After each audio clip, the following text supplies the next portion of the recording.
Mike Jones, they call the plays in the zone. Spit facts, no cap, straight to the bone. Gritter, roaring gossip, the field's their home. Huddle up, press play, you're never alone. Sunday sermons, but the church is turf. From Lambeau chills to Miami surf.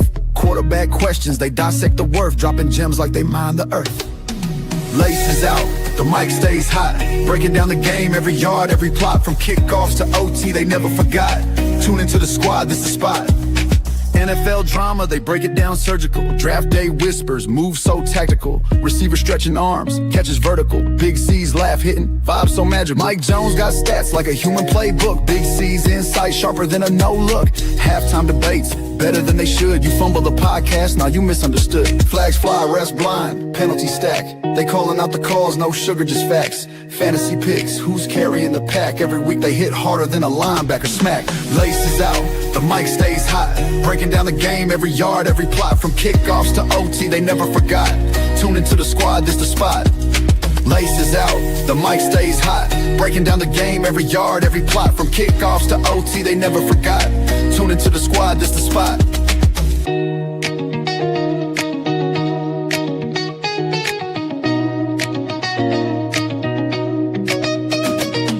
Sunday sermons, but the church is turf. From Lambeau chills to Miami surf. Quarterback questions, they dissect the worth. Dropping gems like they mine the earth. Laces out, the mic stays hot. Breaking down the game, every yard, every plot. From kickoffs to OT.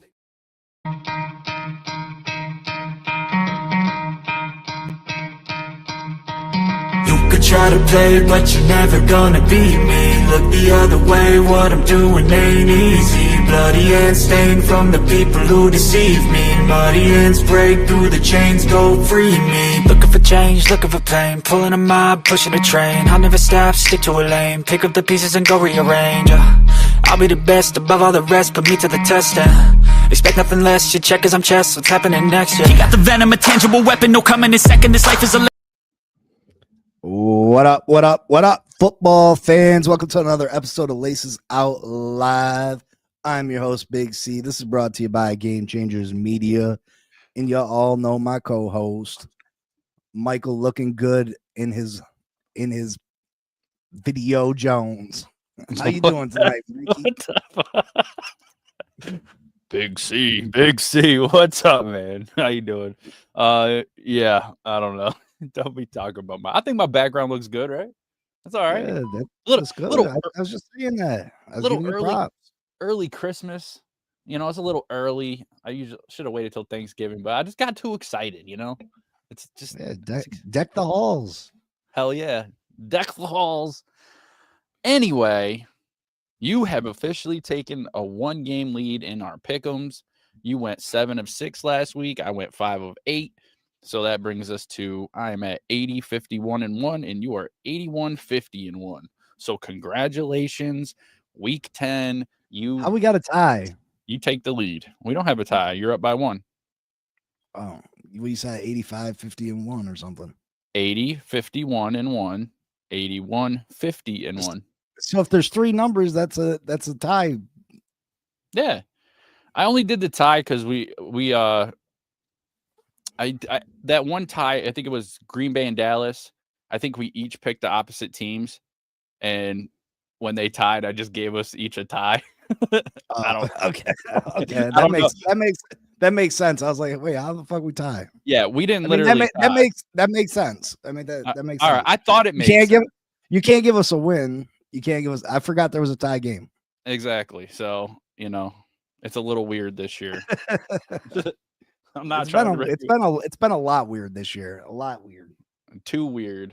That's for sure. I mean, who would have seen Seattle Seahawks where they are and Buffalo getting beat by Miami? And I don't know, man.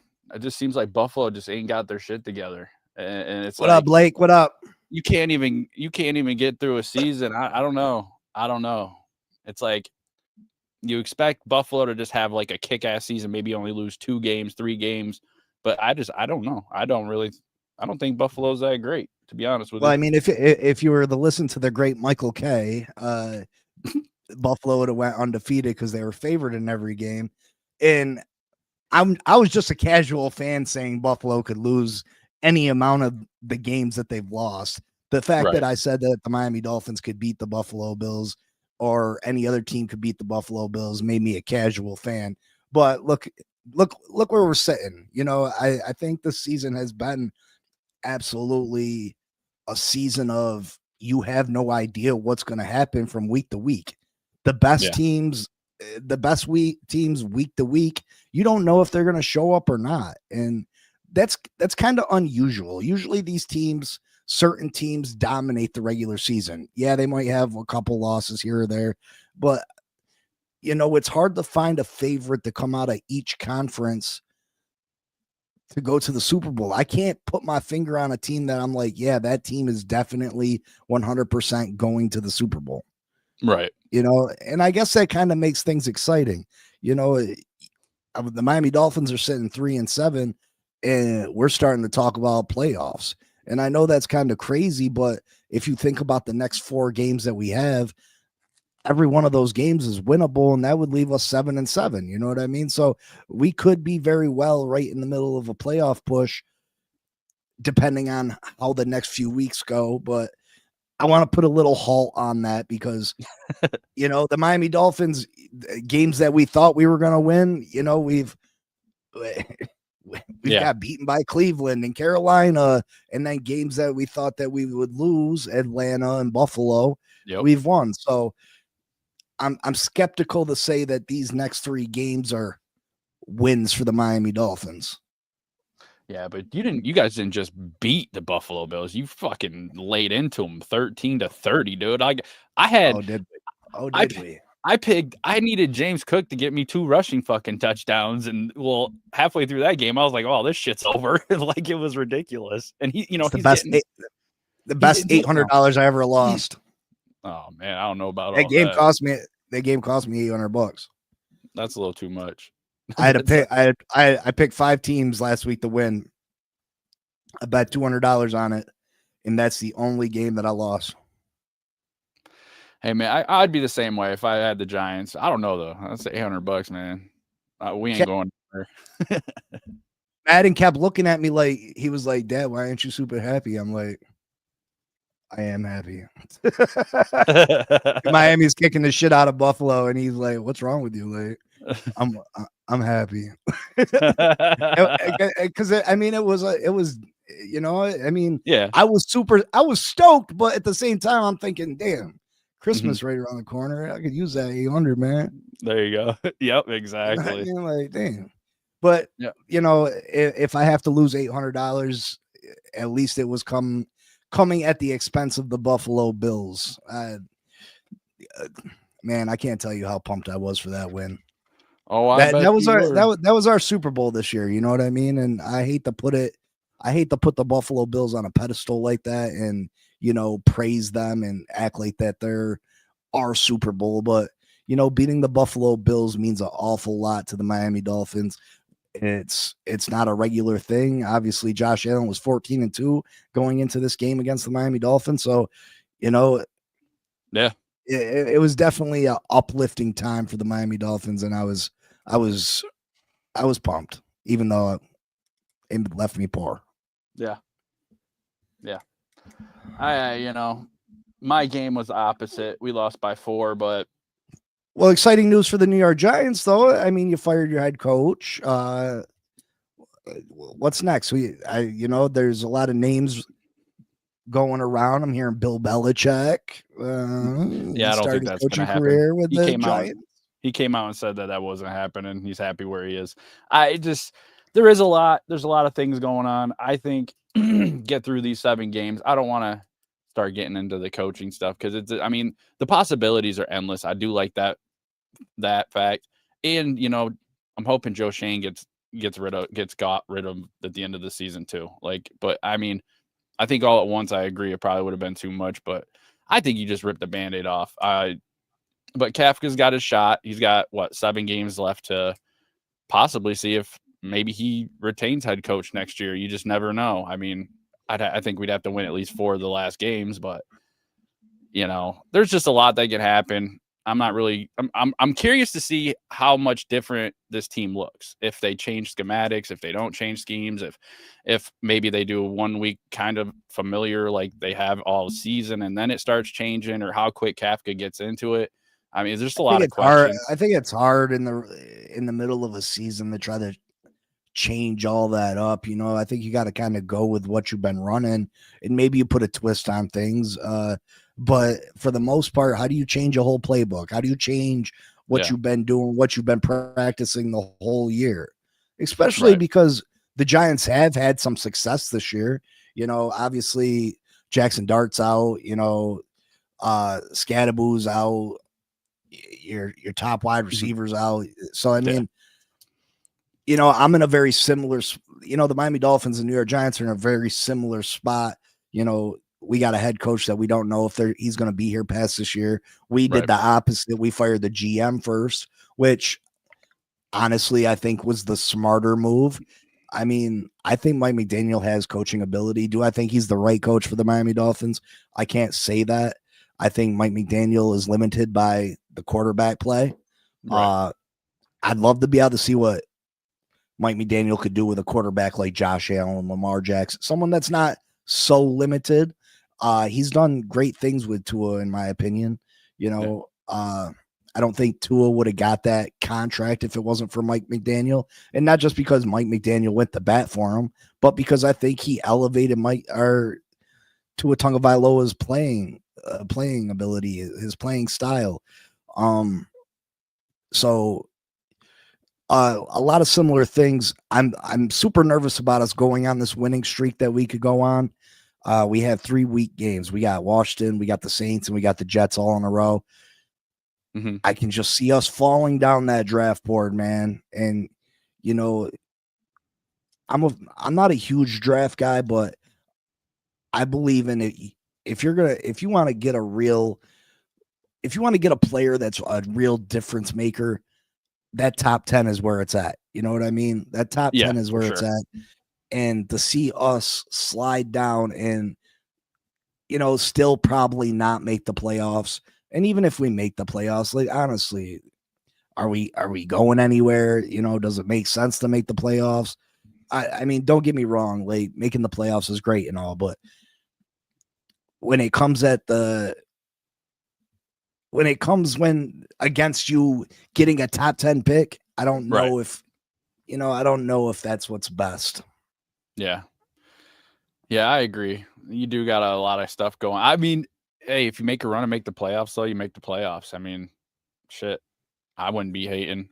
But at the same time, it's like you do every win is like you're cutting a couple spots out. You don't know how many, and then you get towards the end, if you're putting together 4 or 5 in a row or 4 or 5 total, you could end up pretty far outside of that top 10. So, well, that's my fear, is that we win 4 of the 6, and then we're sitting at, you know, we're not making the playoffs, and we're picking 18th in the draft. You know what I mean? That's a double-edged sword right there, and it sucks.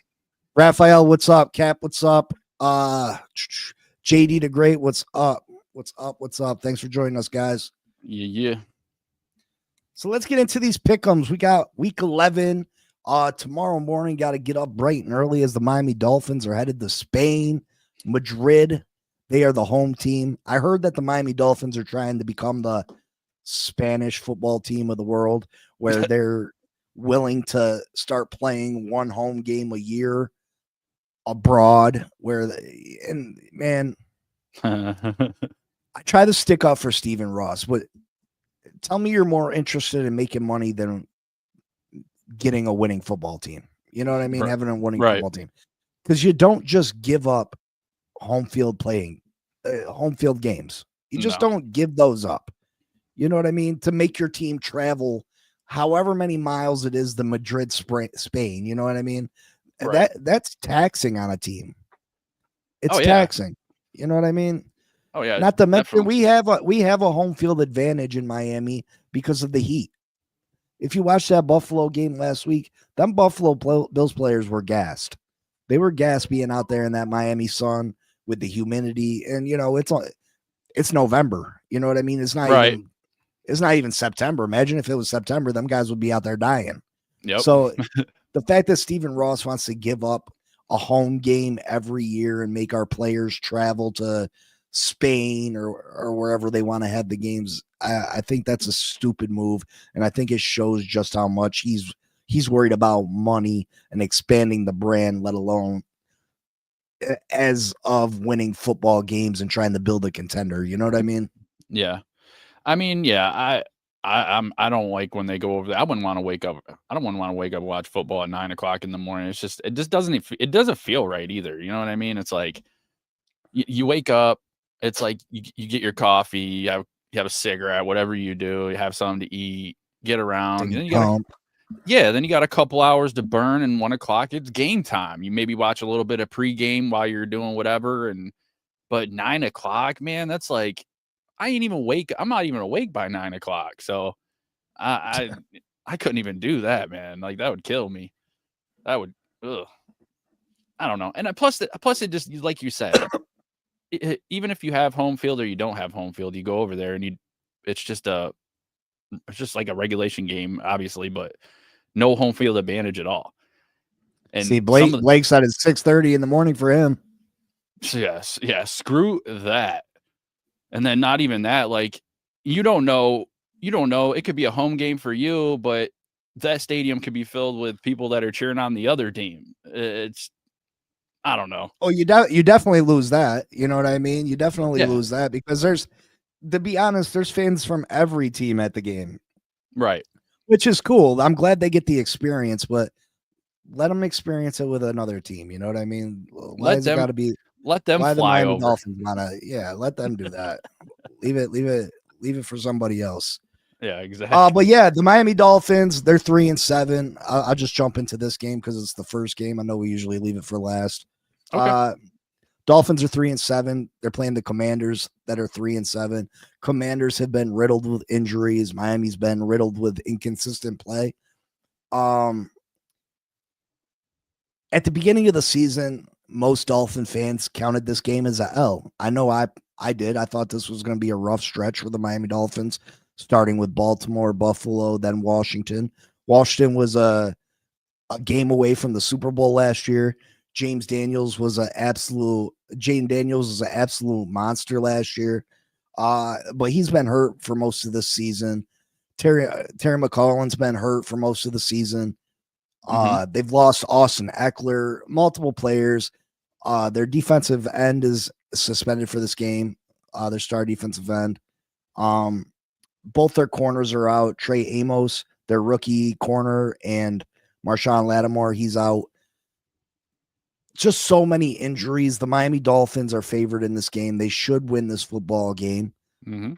But again, games that Miami should have won this year, they've lost. So I'm not willing to put my money on it. I'm not willing to put the house on it. You know, I think the Miami Dolphins have a real opportunity to get this win, but it all depends on if we can take care of the football. Tua leads the NFL in interceptions.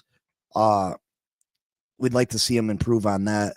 He had 2 interceptions last week against Buffalo, but they were kind of like arm punts, him just taking a chance down the field on 3rd and long. So I wasn't mad about the interceptions last week. I know that defensively we got to stop the run. Washington's averaging 4.9 yards a carry. That is 5th or 6th highest in the NFL. Yeah, 6th highest in the NFL. And the Dolphins are giving up 4.9 yards per carry, which is 5th worst in the NFL. So we got to stop the run. We got to stop the run if we want to win this football game. Devon Achane has been phenomenal for us. I think Devon Achane has another big game just with all the injuries that they got and the suspension. I think Achane continues his assault. I say two rushing touchdowns. I mean, at least 2. He's just been an absolute monster for us. Jalen Waddle stepped up. He had a receiving touchdown last week. This offensive line has played better. Tua, if he can protect the football, I think the Miami Dolphins win by 10. I like the Dolphins 24-17. 24-17. I know that's only 7. Hey man, I agree. Washington's just not there. They're falling apart. I talked about that a little bit last week last week about last year, how everything just fit together for Daniels to have a perfect rookie season.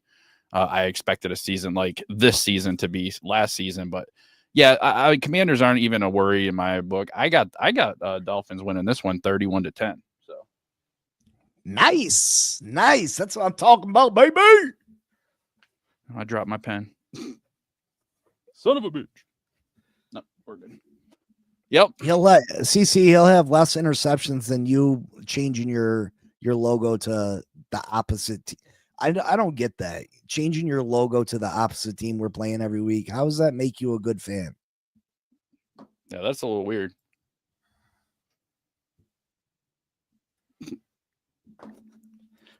Just to remind himself. All right, where are we going? Tampa Bay Bills. Is that what you want to do? Sure. 6-3 Tampa Bay Bills. 6-3 Bills are giving 5.5. I mean, Buffalo, like you just talked about, Buffalo got their ass stomped by Miami. Second largest loss since 2022. Started 4-0 with 33 points per game, one giveaway, and now are 2-3 with only putting up 23 points per game and 8 giveaways, which is pretty crazy. I didn't check out the injury report. Is anybody coming back for Tampa? Do you know? I don't think so. I'm not positive, but I don't think so. Right. Obviously, the injuries of what's been really hurting Tampa Bay. I still think they're going to be a team to mess with here coming towards playoff times. Both quarterbacks are going to be coming into this game pissed, wanting to win and get back in that win column. But I got the Bills at home. I think it's going to be a close one. It could be a shootout towards the end. I got the Bills taking this one 30-27. 30-27. Listen, when Josh Allen turns the ball over more than once, the Buffalo Bills lose. If the Bucs can figure out a way to get turnovers, they can win this football game. They need to run the football. Buffalo has been terrible at stopping the run this year. They gave up 200 yards to Devon last week. The Bucs have been hit and miss. They got 6 wins. They are missing Mike Evans. That's a big loss for them. I know. I had a trouble with this one. Who's at home in this game? Bills. They're in Buffalo. Yeah, I gotta probably take the Bills. I'm gonna say Buffalo 24, Bucs 20. Good call. Chargers 7-3, Jags 5-4. Chargers on a 3-game win streak after losing 3 of 4. Jacksonville blew a 19-point lead to Houston. Their D has not been playing that well. Chargers are trying to keep pace with Denver and stay ahead of KC in the AFC West. I don't really know. This Jags team is just they're so inconsistent. And Herbert, I think, and the Chargers are at least more consistent. They're more reliable to kind of get a feel for that. And honestly, I just think the Chargers are the better team. I think the Jags could be a better team, but I think that quarterback, I don't really like that quarterback. What do you call him, Sunshine? Yeah, Trevor Lawrence. Yeah. And they're the better team. Chargers are. They've only allowed 2 offensive touchdowns in the last 3 games. So I'm going Chargers. I still think Jags keep it close, but I think this is a road victory for the Chargers, 20-17. Whoo! The Chargers got their offensive line so beat up that it makes it rough for them. Jacksonville's pass rush hasn't been that great this year, but Josh Hines Allen, he's a really good pass rusher. He's a half sack away from becoming the all-time leading Jacksonville Jaguars sack leader. I think he gets it this week. I think they get pressure on Herbert. But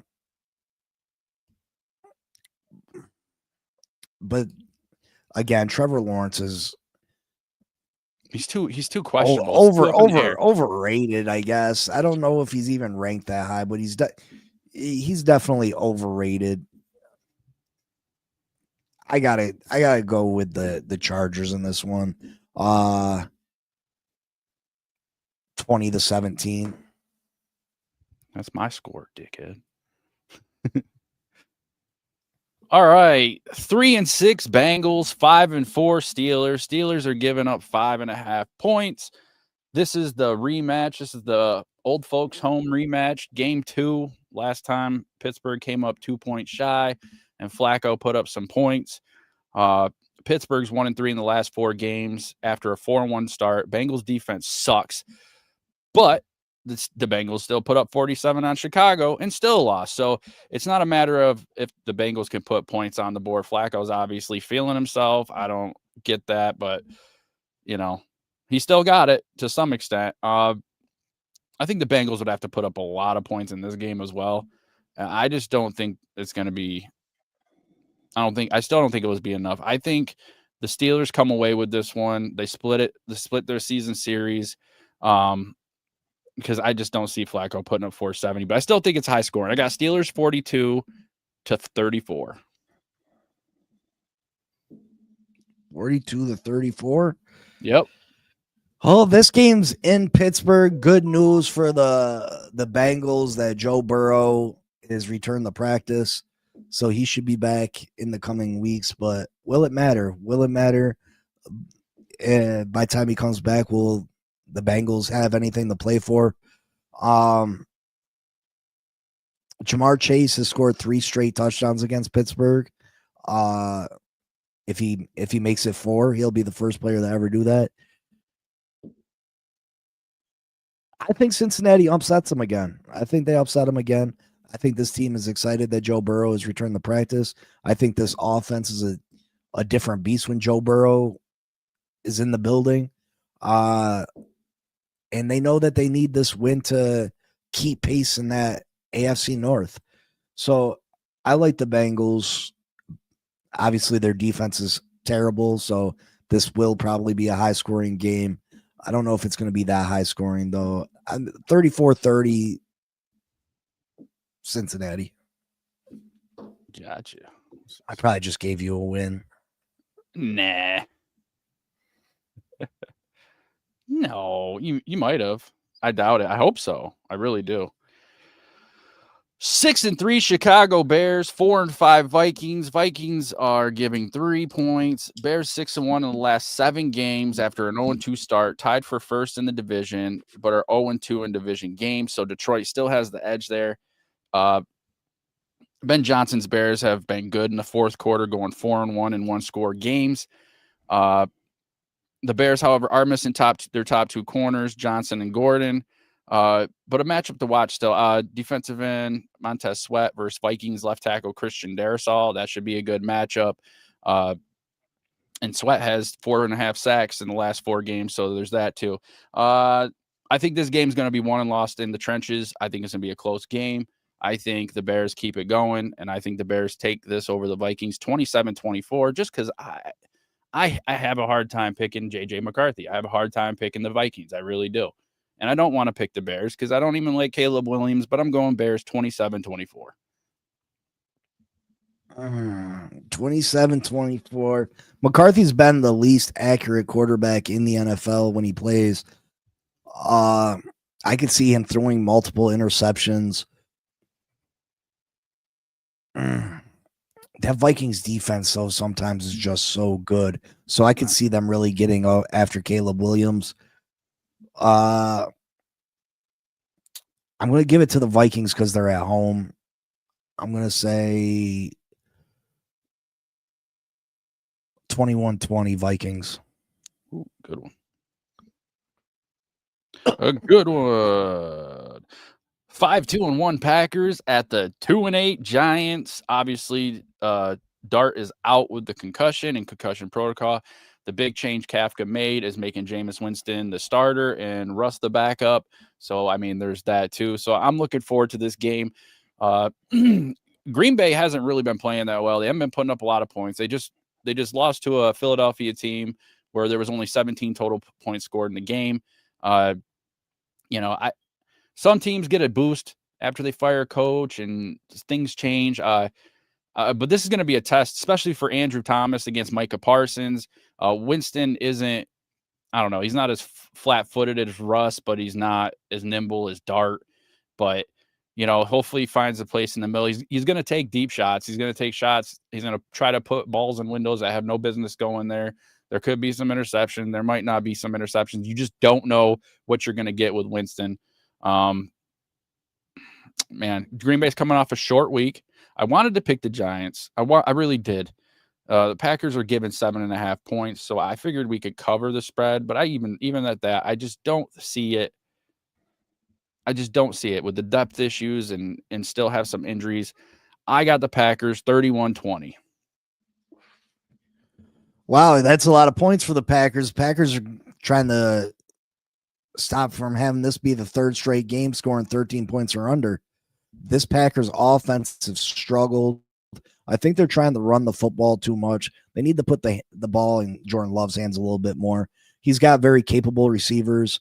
None of them are superstars, but very good receivers. But this week, they should run the ball because the Giants have struggled to stop the run. I just think with Jackson Dart being out, Jameis Winston's probably going to give up a couple. He typically gives up a couple interceptions. Listen, the guy can throw for 5 touchdowns, but he'll throw 5 interceptions too. Yep. I like the Packers in this one also. I'm going to say Green Bay's offense gets it going a little bit more, but not too much. 23-17. Fair enough. 4-5 Texans at the 1-8 Titans. Texans are given 7.5 points. I don't think this is anything to really think too hard about. Texans outscored the Jags 26-0 in the fourth quarter in week 10, but Texans 24, Titans 10. Is CJ Stroud back? I think so. I'm pretty sure. Let's see. I'm pretty sure I've seen that he starts this week. Well, they came back against Jacksonville last week, which was surprising. But Jacksonville, like I said, is very inconsistent. No, he's not. He's still out. Damn. Man. I know. Now it made it harder. The Texans' defense is really, really, really good. But I think Cam Ward has his best game as a pro. And I'm going to take the Titans to win at home. Nice. At the very end, 24-23.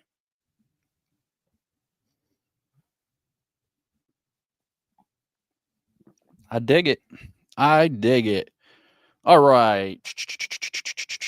5-5 Panthers. I probably just gave you another one. I'm giving it away this week. That's okay. I'll take it. Give it away. I'm taking it. Give it away now. 5-5 Panthers at 3-6 Atlanta. Atlanta is given 3.5 points. Atlanta started season 3-2, lost 4 straight since. Both these teams are so inconsistent. This game was really a toss up in my eyes. I think Atlanta has more skill players, like a better team overall. Bryce Young hasn't thrown for 200 plus yards for 6 straight games. I don't think it starts here. I got Atlanta 26-24. Yeah. The Saints showed how to beat the Carolina Panthers last week. You stack the box and you stop Rico from running the football. Yep. Bryce Young has not been able to get the ball down the field to their rookie wide receiver McMillan, who he looks phenomenal when they're able to get the ball in his hands. They just haven't been able to. Atlanta has playmakers. Atlanta plays very inconsistent lots of times, but Drake London, since coming back week 4, has the 5th most receiving yards in the NFL. He's been phenomenal. Robinson, still one of the top backs in the league. I like Atlanta in this one. I'm going to say 27-13. Fair enough. All right. 5-4 Kansas City, given 3.5 points to the 8-2 Denver Broncos. rested. KC comes off a bye and a 28-21 loss to the Buffalo Bills. So Kansas City loses to the Bills, and then Miami comes in and beats the Bills ass the next week. So that's kind of funny. Denver just keeps finding ways to come up big at the end of the games. But this is a must win for Kansas City. They have to if they're going to make a playoff push and be serious about they got to win this game. I don't think there's any questions. I mean, obviously they don't win it, they could probably still make it in, but I don't see them coming off a week worth of rest and not catching the win. Kansas City, I think it's a tight one. Kansas City 26, Denver 23. Yeah, I like the Chiefs too because I think the Broncos are frauds. You know, they got a phenomenal defense, but Bo Nix is not a good quarterback. I don't care what anybody says. Bo Nix is not a good quarterback in my eyes. Go back and watch the Raiders game if you don't believe me. He's just, like I said, he tries to do too much of that backyard quarterback shit. He's constantly leaving the pocket. I'm not a fan. I don't think Bo Nix will be the quarterback of the Broncos in 6 years from now. I don't think he's their franchise quarterback. I think he's had some early success, but teams catch on to that shit. Teams catch on to that backyard type of football, and he's going to get himself with his head knocked off. Someone's going to plaster him at some point. That type of football just doesn't amount to being successful. Pat Mahomes, you know, he's coming off a bye. Pat Mahomes after this week could be in the lead for the MVP voting. He's been on fire. He's been great. They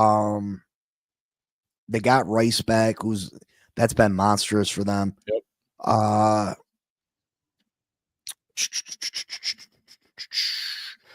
Let me see. Oh, Pat Surtain's out again too, so that's huge. Yep.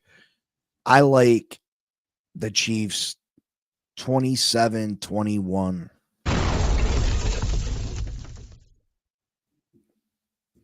Gotcha. All right.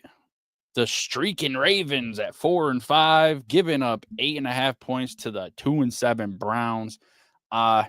Ravens have won 3 straight after a 1-5 start. Seem to be catching a rhythm.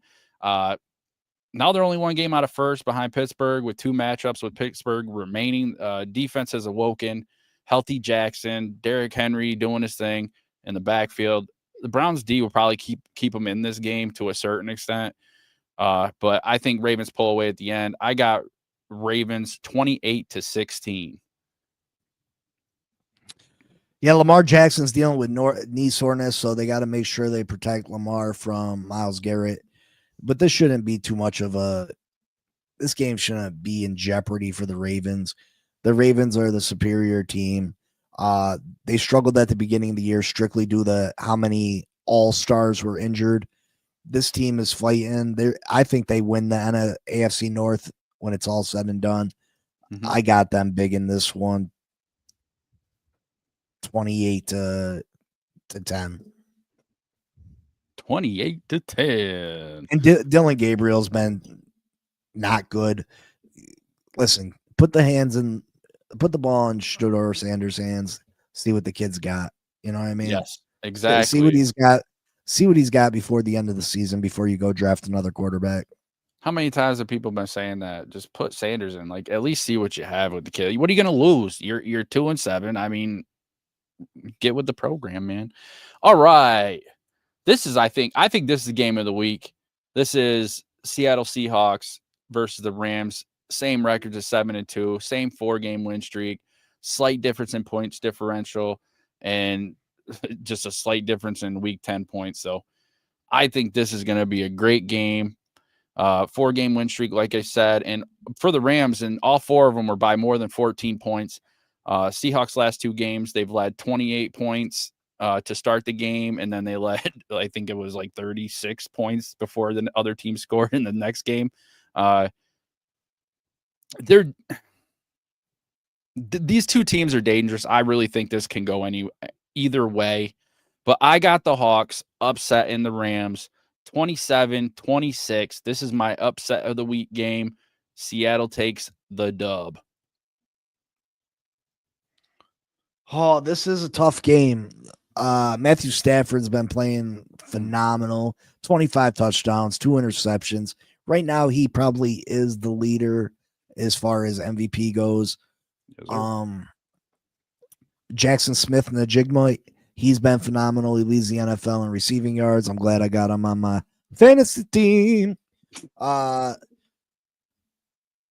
Man, this is a tough game. This is probably the game of the week. I'm gonna pick. Yeah, it's tough. I wanted to pick the Rams. I like Stafford. I'm going with the Rams just because if I gotta pick in a big game, who I'm going with, Sam Darnold or Matthew Stafford. I'm taking Matthew Stafford every single time. So, but I think this is a very good game. I'm going to say 31-28 Rams. Nice. Yeah, this is a hard one. That's why I made it my upset of the week. I figured, I mean, the Rams are only favored 2.5 points, but I like Stafford too. 9 times out of the 10, I'm going to pick Stafford.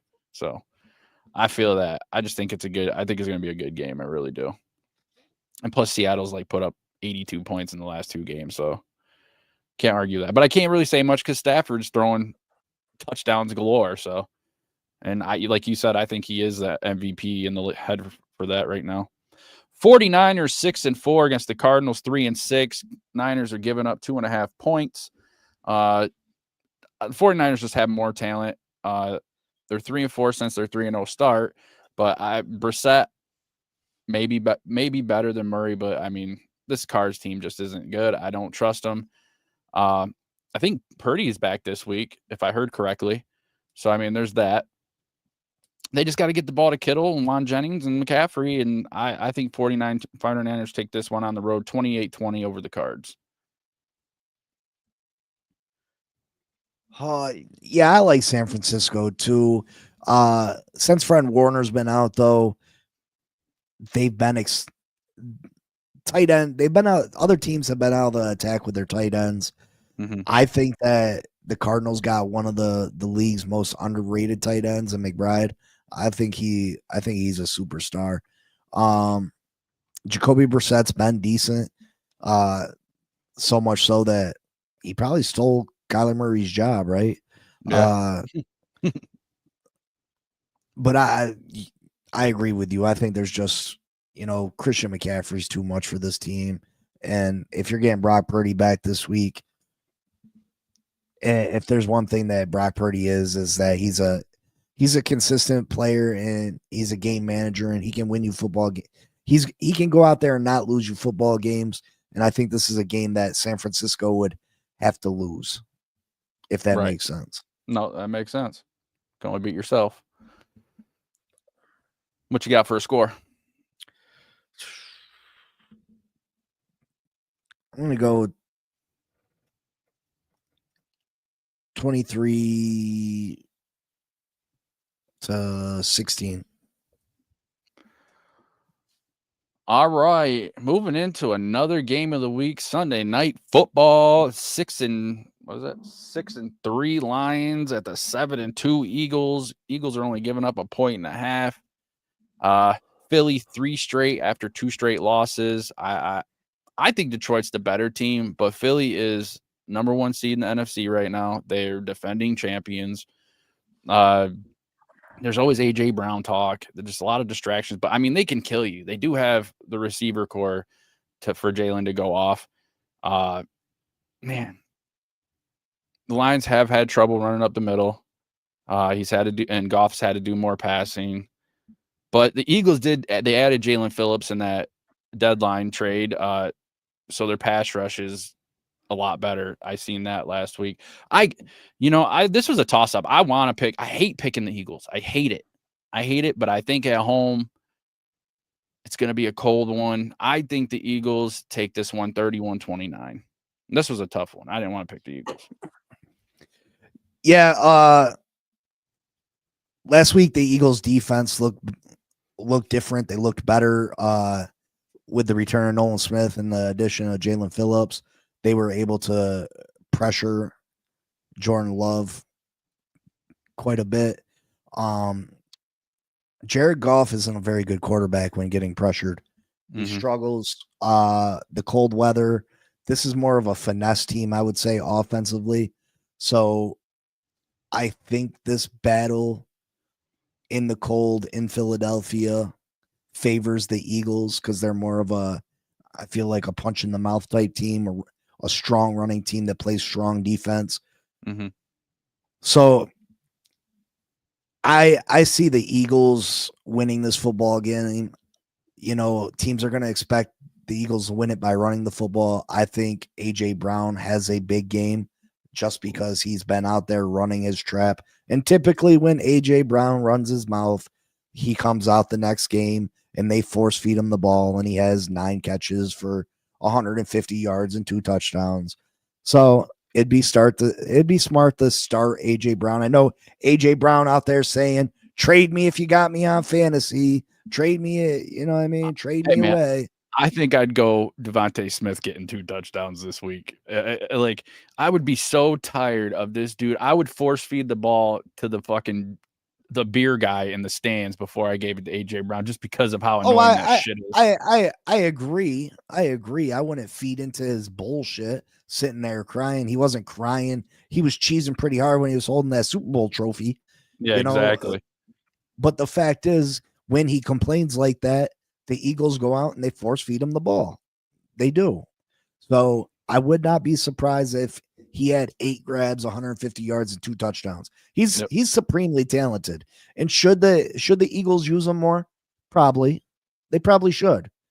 You know, I can't say that I wouldn't be mad if I was a superstar receiver getting 2 balls thrown at me a week. You know what I mean? Right. No matter how much winning you're doing, you know what I mean? And people can say, no, that's bullshit. I mean, come on. Who wants to sit there and run routes all day long, blocking the running game constantly and not be rewarded? Yeah, it's nice to win. It is nice to win. But at the same time, I want to play too. You know what I mean? Yeah, like, for real. You want to be a part of that. Yeah, can I get some love? So I think the Eagles win this football game.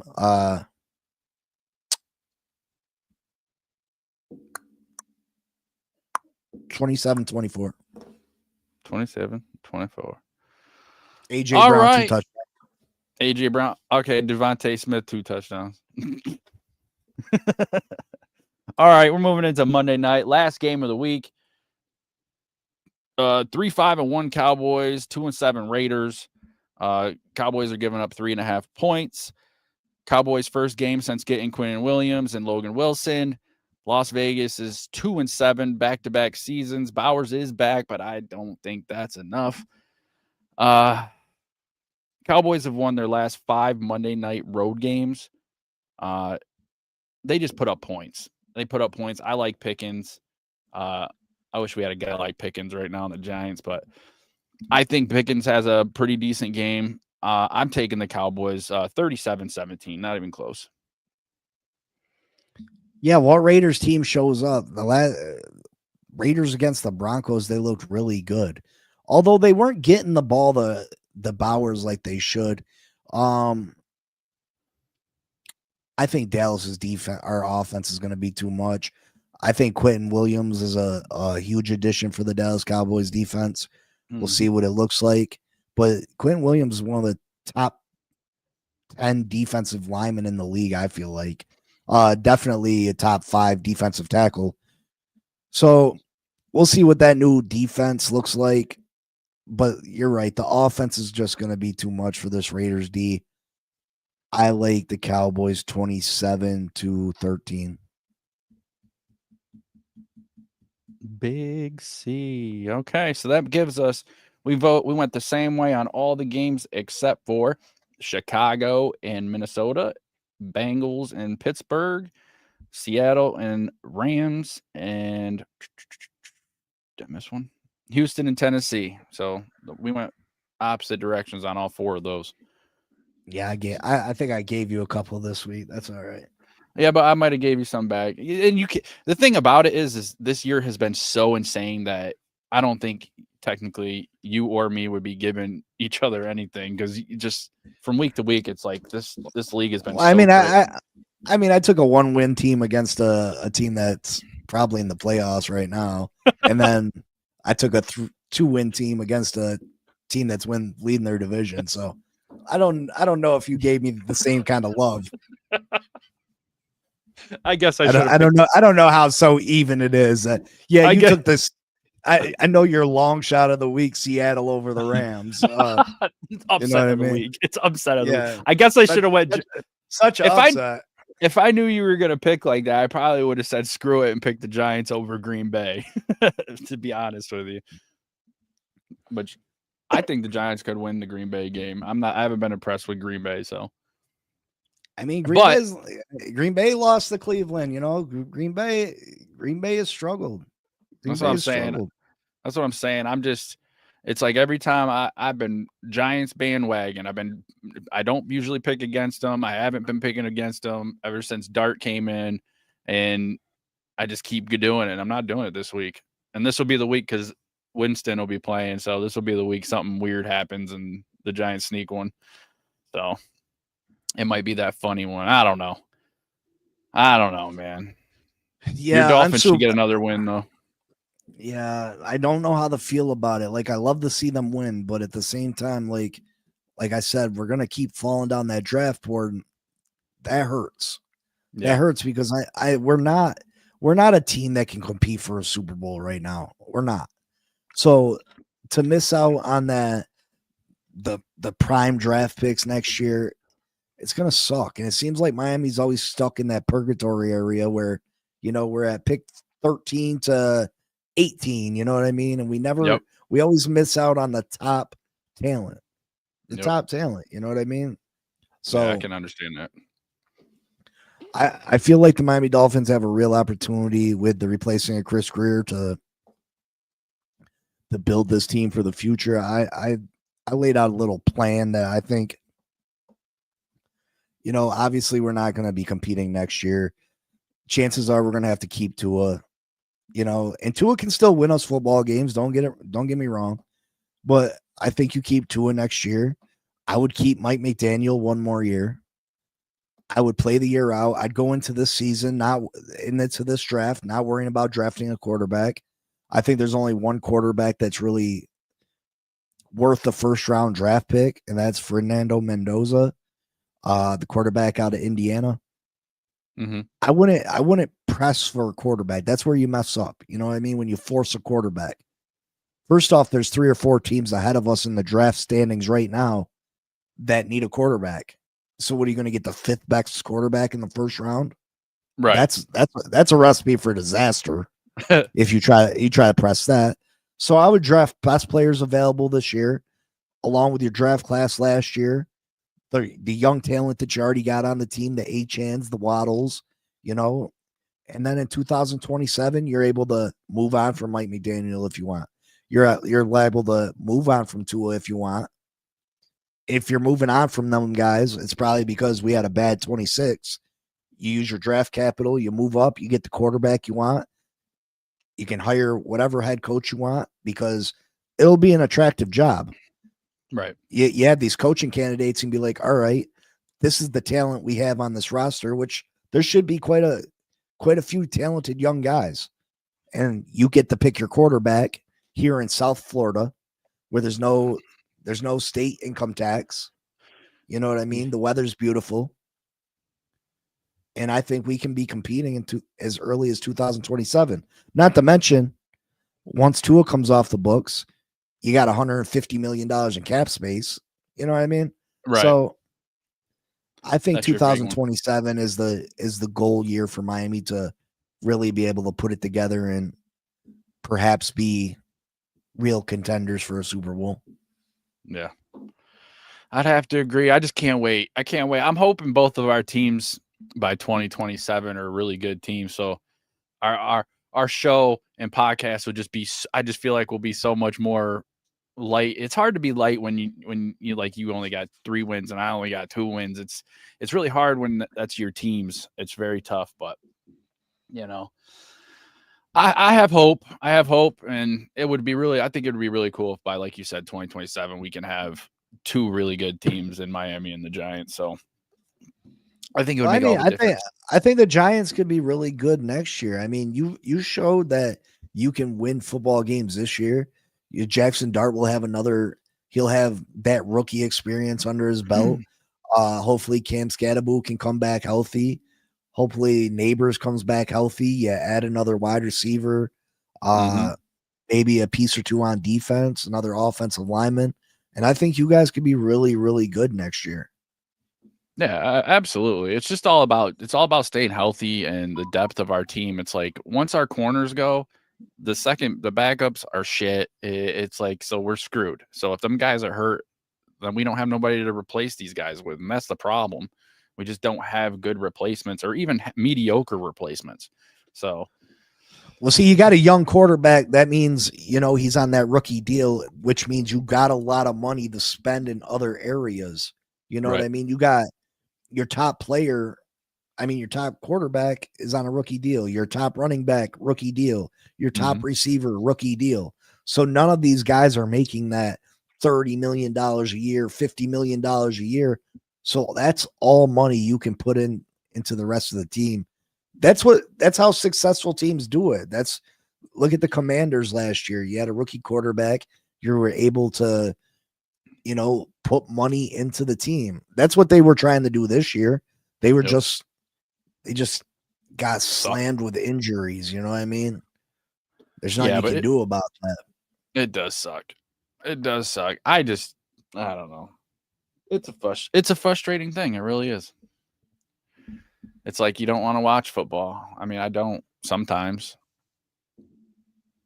Now Dart's not even playing this week, so I'm a little bummed about that. I don't know. I think they're giving Dabo a little too much. They gave him too much shit about getting Jackson hurt. I don't think he got Jackson hurt. I think Jackson got himself hurt. And last week's game against Chicago, there were so many times he made the right decisions and he literally slid. He slid multiple times in that game. And I think in that situation when he was running that run option to the left, he had guy in front of him, guy on both sides of him. Like, what are you going to do? If he just kind of went forward and, it was unfortunate. Well, did you see Jackson Dart's little thing that he did with John Gruden last year? No, I didn't see that. You go back and watch that. John Gruden does this thing with all their young quarterbacks. Okay. And he has them come in and he'll talk football with them, and then he goes out and has them throw passes and shit. Okay. And run offenses. But they were watching game film with Jackson Dart.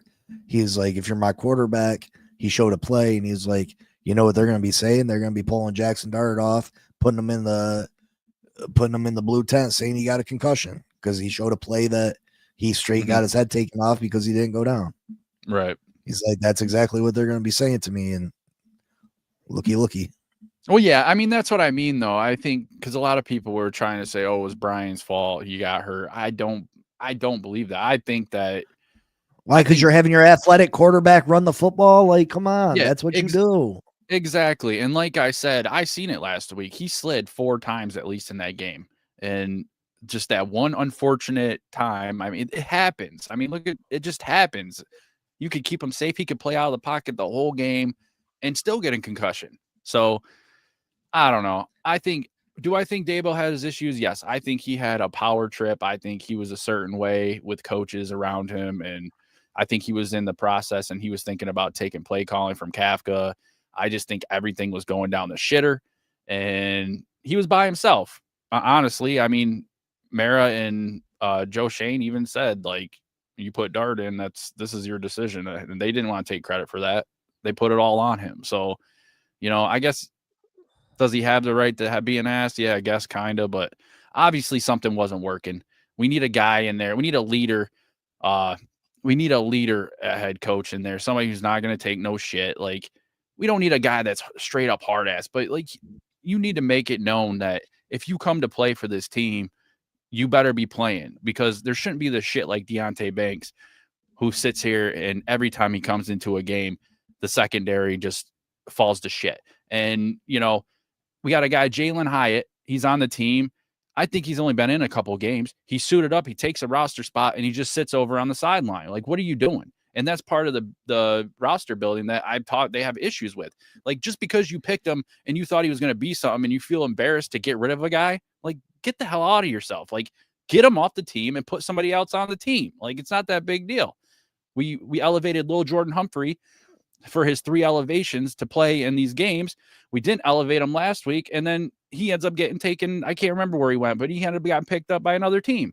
So it's like, was he great? No, he wasn't great, but he was solid. He had a good, decent game for us, I think, in New Orleans or whatever it was. But, you know, it's just the decisions that are being made, wasting roster spots and just guys that are out sitting there on the sideline that they're suited up, but they're never going to see the field. Like, why? Why continue to do that kind of stuff? Banks, yeah, you might have got him in the first round and you had high hopes for him, but he didn't turn into that. Evan Neal, same thing, offensive lineman. You got him out there and he's suited up, but he never plays. He takes up a roster spot. Like, it's bad team management. That's all it is. And that's what bothers me the most. Those are 2 spots right there. So Yeah. Hopefully this coach change and all this stuff will make a big difference. And hopefully we start to see that. Hopefully. Oh, I got a hole in my shirt. What the? All right, folks. Thank you for joining us on another episode of Laces Out Live With Mike Jones. And Big C. Big C. Yeah. Big You cat. like that shit, don't you? Yeah. Big cat. All right, guys. 9 a.m. tomorrow. Dolphins, Commanders in Madrid. Holler. Miami looking for a 2-game win streak. Let's Let's go. go. We'll Let's see go. y'all later. Thank you for tuning in. And you know what it is. Always, forever. Go, Big C and Mike Jones, they call the plays in the zone. Spit facts, no cap, straight to the bone. Gritter roaring gossip, the field's their home. Huddle up, press play, you're never alone. Sunday sermons, but the church is turf. From Lambeau chills to Miami surf. Quarterback questions, they dissect the worth. Dropping gems like they mine the earth. Laces out, the mic stays hot. Breaking down the game, every yard, every plot. From kickoffs to OT, they never forgot. Tune into the squad, this the spot. NFL drama, they break it down surgical. Draft day whispers, moves so tactical. Receiver stretching arms, catches vertical. Big C's laugh hitting, vibes so magical. Mike Jones got stats like a human playbook. Big C's insight sharper than a no-look. Halftime debates, better than they should. You fumble the podcast, now you misunderstood. Flags fly, refs blind, penalty stack. They calling out the calls, no sugar, just facts. Fantasy picks, who's carrying the pack? Every week they hit harder than a linebacker smack. Laces out, the mic stays hot. Breaking down the game, every yard, every plot. From kickoffs to OT, they never forgot. Tune into the squad, this the spot. Laces out, the mic stays hot. Breaking down the game, every yard, every plot. From kickoffs to OT, they never forgot. Tune into the squad, this the spot.